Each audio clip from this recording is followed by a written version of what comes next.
Welcome back. You have likely heard the term MCP thrown around the world recently. But what is it really? Is it an API, a database, a framework? Let's clear up the confusion right now. At its simplest, MCP, the Model Context Protocol, is an open standard that enables AI models like Claude, Gemini, Llama to securely connect to data sources and the tools.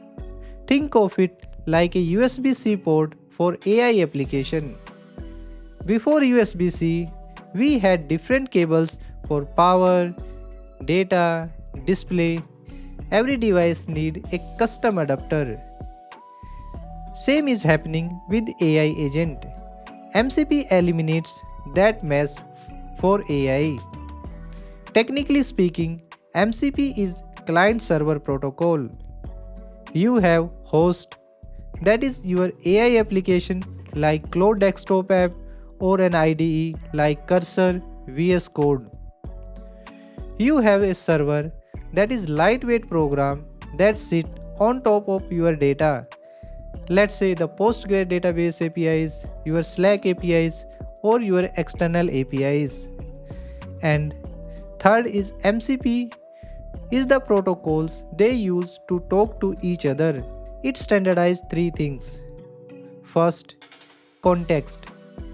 Reading files or resources or data logs, it provides a standard way. Second, tools execution.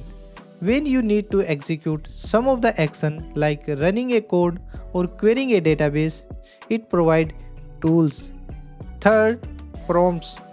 Predefined template for interaction. So you can define prompt on the server side so that the client can use it. So in short, it gives the AI a standard way to see and touch your digital world. But why did we need a new standard for this? Why couldn't we just use normal APIs?